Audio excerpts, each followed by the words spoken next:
అందరికీ నమస్కారం అండి. జ్యోతిష విశారద ములుగు సిద్ధాంతి గారి ఏకైక కుమార్తె ములుగు శివజ్యోతి గారు మనతో ఉన్నారు. ఇప్పుడు ఆమెను అడిగి మనందరికీ చాలా సందేహాలొస్తాయి పిల్లల ఎగ్జామ్స్ విషయంలో.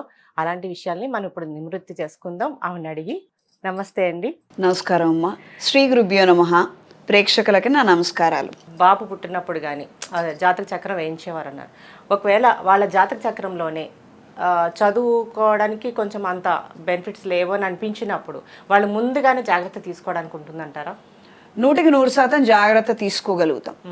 ఎందుకనంటే ఇప్పుడు హయ్యర్ ఎడ్యుకేషన్ మన చేతిలో లేదు. ఉదాహరణకి డిగ్రీ వరకు కూడా మనం చెప్పిన మాట పిల్లలు వింటారు. యథార్థంగా మనం చూసుకున్నట్లయితే మనకు అక్కడి నుంచి ఏంటంటే వాళ్ళు మేము అది చదువుకుంటాం ఇది చదువుకుంటాం అని మొదలు పెడతారు.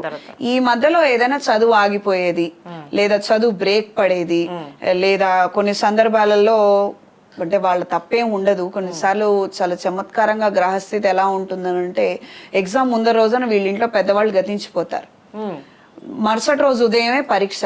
వీడు సంవత్సరం అంతా చదువుకున్నవాడు పిల్లవాడు, కానీ ఆ రోజు ముందర పడినటువంటి కార్యక్రమం వల్ల, అంటే ఈ రోజు ఏదో జరిగింది సాయంత్రం అర్ధాంతరంగా ముంచుకొచ్చింది, మరుసటి రోజు ఎలా వెళ్తాడు? వాడు వెళ్ళలేడు కదా, వాడు ఆగిపోతాడు. అదొక బ్యాక్లాగ్ గా మిగిలిపోతుంది. లేదా కొంతమందికి ఎగ్జామ్ ఫీవర్స్ వస్తాయి. మెరిట్ స్టూడెంట్ ఎగ్జామ్ ఫీవర్స్ వస్తాయి. వీళ్ళకి షష్టమ స్థానాధిపతి బలం బాలేదు, గోచార రీత్యా గురుబలం బాలేదు, వేరే ఇతర గ్రహాల ప్రభావం పడింది. వీళ్ళకి కాంపిటేటివ్ ఎగ్జామ్స్ ఈజీనే, వాళ్ళకి merit students first rank holders. Exam fever భయం వేసేస్తుంటుంది అనమాట. లిటరల్ గా చాలా మంది పిల్లలకి కళ్ళుదిరిగి పడిపోతుంటారు. ఇంకో అరగంటలో ఎగ్జామ్ ఉంటుంది, వీళ్ళు కళ్ళుదిరిగి పడిపోతారు టెన్షన్ కి. గ్రహస్థితి బాలేనప్పుడు, ఆ బలం లేనప్పుడు మనకు అలాంటి ఈవెంట్స్ అనేవి జరుగుతాయి. ఇలాంటివి మనకి తెలీదు. ప్రమాదవశాత్తు ఏదో జరుగుతుంది అలా అక్కడ ఆ నిమిషానికి వస్తుంది. అంటే అన్ని బాగున్నా కూడా చూడండి ఎగ్జామ్ టైం కి మీరు హాల్ కి వెళ్ళలేకపోవడం, అలాంటివి కూడా చిన్న చిన్న. అప్పుడు షష్టమ స్థానాది పరిస్థితి కూడా మనం చెక్ చేసుకుంటూ ఉండాలి. ఒక్కొక్కసారి ఆయన ఇవ్వటం ఏంటంటే ఏదో ప్రమాదం ఇవ్వటం, అంటే పరీక్ష కేంద్రానికి వెళుతుంటారు, యాక్సిడెంట్ అవుతుంది, లేదా ముందర రోజు ఏదో జరుగుతుంది, ఇలాంటివన్నీ జరుగుతాయి. సో ఖచ్చితంగా మాత్రము ఏదైనా ఇంపార్టెంట్ ఈవెంట్, ఇంపార్టెంట్ ఎగ్జామ్ ఉంది, మనకి జీవితం మలుపు తిరుగుతోంది ఇక్కడ, అలాంటిది జరగబోతుంది అంటే ఒకసారి చెక్ చేసుకోవడం చాలా మంచిది. ఇప్పుడు శుభకార్యం అనుకున్నాం అంటే ఈ ఖర్చు పెట్టేవాళ్ళు, ఖర్చు పెట్టని వాళ్ళు, వీళ్ళందరూ కలిసి ఒకే ఇంట్లో ఉంటారు అనుకుందాం. అవును. వీళ్ళు ఏం చేస్తారంటే మనం ఇది పెడితేనే మనకి అందంగా ఉంటది, ఇంత ఖర్చు పెట్టాలని ఒకళ్ళు అంచనా వేస్తారు, ఇంకొకళ్ళు అసలు అంత ఖర్చు లేకుండా మనం శుభకార్యం చేశాలని అనుకుంటారు.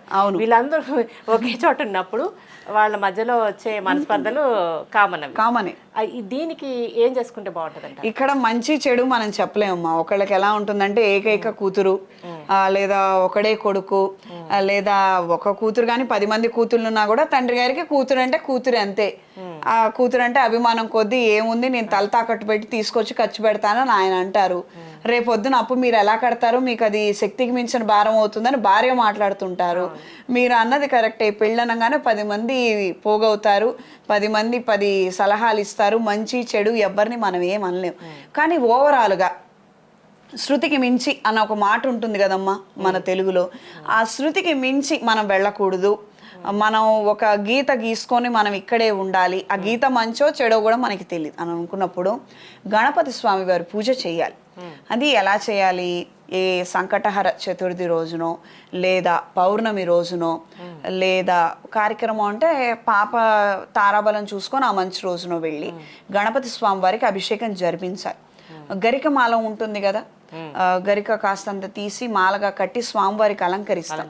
ఈ పూజ అంతా అయిన తర్వాత ప్రసాదంతో పాటు ఆ గరిక పూసల్ని కొంచెం తెచ్చుకోవాలి. మనం మొత్తం ఇస్తే మంచిదే, కానీ స్వామివారికి మనం సమర్పించాం కాబట్టి మొత్తం తెచ్చుకోకూడదు. ఒక 4-5 అలా మనకు అవసరం ఉంది మనం ఉపయోగించుకునేంత వరకు తీసుకొచ్చుకొని ఇంట్లో కుటుంబ సభ్యులందరి పర్సులోనూ పెట్టుకోవాలి. డబ్బులు ఎక్కడైతే పెడుతున్నామో, లాకర్లో కావచ్చు, బీరువాలో కావచ్చు, లేదా పర్సులలో కావచ్చు, అక్కడ పెట్టుంచుకోవాలి. మాలగా ధరించిన గరికని చిన్నది తీసుకొచ్చుకొని చక్కగా వ్యాలెట్లో పెట్టుకోండి.